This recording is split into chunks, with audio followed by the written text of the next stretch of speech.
안녕하세요. 저는 데빙아 시대 놀이에서 배우로 참여하고 있는 한지혜라고 합니다. 쉽게 생각해서 어른들의 놀이다라고 생각하시고 보러 와주시면 좋을 것 같아요. 그리고 이제 까면 깔수록 새로운 매력이 있는, 보면 볼수록 아주 다양한 것을 느낄 수 있는 그런 양파 같은 매력의 공연이라고 생각이 듭니다. 네, 여러분 저희 작품 많은 관심과 애정 부탁드립니다. 감사합니다. 네, 안녕하세요. 김범태입니다. 저희 공연은 무궁무진한 상상과 표현을 통해서 여러분들고자 만나고자 합니다. 너무 어렵게 생각하지 마시고 항상 열려있는 마음으로 같이 만났으면 좋겠습니다. 네, 감사합니다. 네, 안녕하세요. 백효성입니다. 저는 이번 작품에 여러 가지 임무를 맡았는데요. 다양한 캐릭터를 연기하기보다는 상황에 집중하려고 많이 노력했습니다. 관전하는 데 있어서, 관람하는 데 있어서 한 가지 팁을 드리자면, 기존 공연이라고 생각하지 마시고 약간 그림 전시회를 왔다, 이런 마음으로 한번 보시면 또 여러 가지 의미들과 순간순간 들리는 대사들, 그리고 본인이 느끼시기에 좋았던 부분들을 많이 찾을 수 있지 않을까. 이렇게 어렵게 어떤 걸 파악하려고 하기보다는 그냥 있는 상황에 좀 더 집중을 해주시면 마음 편안히 저희들의 행위를 재밌게 볼 수 있을 것 같습니다. 안녕하세요. 데빙아 시대 놀이에서 드라마터그 역할을 맡고 있는 최치원입니다. 저희 데빙아 시대 놀이는 브레이트의 이제 새로운 서사극을 좀 만들려고 시도를 하고 있고요. 오늘날에 있어서 서사극을 어떻게 새롭게 만들 수 있을까를 고민하면서 이번에 좀 회화적인 기법, 활인화를 좀 결합시켜서 새로운 서사극을 시도해 보고 있습니다. 네, 안녕하세요. 저는 연극 데빙아 시대의 놀이 연출 겸 배우를 맡고 있는 민소정입니다.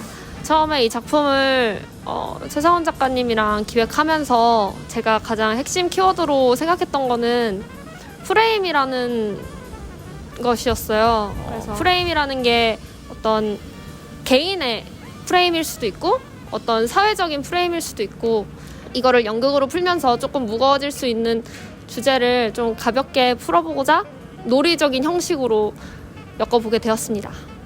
어려움도 있었지만 그런 부족한 부분들까지 저희가 즐겁게 작업을 했으니까 예쁘게 봐주셨으면 좋겠습니다. 감사합니다. 안녕하세요. 데빙아 시대 놀이 프로덕션에 작가로 참여하고 있는 최상훈입니다. 저 같은 경우에는 직접 연기를 하거나 또는 연출을 하거나 하고 있지는 않지만은 대본에 대한 설명 또는 수정, 그런 쪽으로 프로덕션에 기여하고 있습니다. 데빙아 시대 놀이 처음부터 이런 형식으로 또는 이런 모양대로 쓰여진 건 아니었었는데요. 보통 제가 그래도 무슨 의도 혹은 그 무슨 창작의 동기나 배경, 그런 걸 썼느냐, 일단 원작 자체가 너무나 방대하고 장황할 수도 있고 어떤 양식이나 형식이나 연출로서 그것을 표현해야 할지 일단 너무 방대했던 것이 아직 신인 창작자인 저로서는 아직 버거운 과정이라서 일단 먼저 그 몇 개의 장면만 추려가지고 새로 작품을 단막극 형식으로 또는 소극장 무대 형식으로 뽑아가지고 하려고 했던 게 일단 저희 목표였었고요. 그러면서도 이것이 원작인 그 27개 장면, 그것이 전체 다 들어간 그것과의 차별점이나 또는 변별점이라고 한다면 역시 역할이나 또는 입장이나 그런 것들이 바뀌어가면서 생길 수 있는 그런 거에 대한 현대상의 난점, 그런 거에 중점을 둬가지고 원작에서 데빙아 시대의 놀이라는 독립된 작품으로 다시 한번 재구성이나 여러 장면들의 재배열이나 그런 거를 생각해보게 되었습니다. 두 번째 질문인데요. 작가로서 희고가 있을 때 그럴 때 제가 생각할 수 있는 작업 방식이나 그런 거는 작가마다 굉장히 많은 방식이 존재하겠지만은 일단 저의 입장이나 그런 데에서 말씀드리기로는 굉장히 일종의 자족감이 있고 안정감이 있고 마치 모든 것을 할 수 있는 그런 거에 대한 굉장한 안정감 또는 만족, 행복감, 그 안에서 충실하게 저 혼자 오롯이 혼자만의 존재로서 할 수 있는 데서 오는 굉장한 일종의 자족감이 있었어요. 그런데 막상 그 희곡을 여러 작업자들 앞에서 펼쳐 보이면서 프로덕션에 이론이 되어서 한다는 거는 굉장히 뭔가 저 혼자 작업실에서 희곡을 쓸 때 하고 약간 좀 감각이 다른 점이 있는데요. 일단 이런 거죠. 그래도 무슨 차이가 있느냐. 혼자 희곡을 쓸 때와 여럿이서 프로덕션에서 같이 작업을 할 때 그 차이는 역시 개인이 어떤 타인이나 아니면 다른 단체나 그런 데에서 서로 상호작용을 하거나 교류를 하거나 그런 데서 올 수 있는 거랑 별 차이가 없다고 생각해요. 근데 이것도 역시 비슷한 말이 되겠죠. 예를 들어서 우리가 직장에 나가서 일을 하거나 또는 그 어떤 집안이나 문중의 단위로서 구성원으로서 그 안에 있는 여러 사람들이랑 상호작용을 하거나 아니면 인연이 있는 사람들이나 없는 사람들이나 그런 사람들과 자신의 속과 결을 나누는 일 그런 거라고 큰 차이가 없다고 생각해요.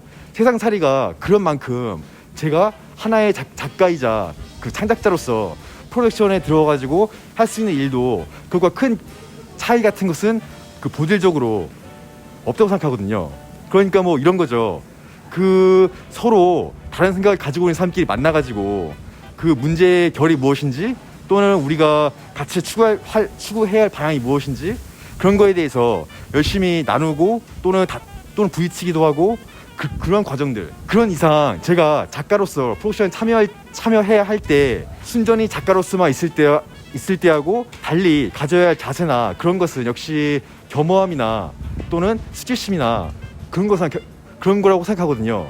제가 프로덕션 나와가지고 작가가 아닌 다른 어떤 일꾼이랄지 또는 구성원이랄지 또는 타인이랄지 그런 데에서 있는다고 해봐야 작가님 하면서 저를 최소한 그런 이름이나 직함이나 그런 걸로 우대를 받거나 존중을 받거나 그런 일은 잘 없거든요. 그런 이상 저 자신이 저 혼자만의 공간에서는 전능했던 작가의 위치에서 내려와서 뭔가 겸허함을 배워 나간다는 거 그건 역시 창작이나 아니면은 예술이나 그런 데하고는 전혀 별개로 세상을 살아나가면서 저 자신을 성장을 시키는 그런 과정의 일부라고 생각합니다.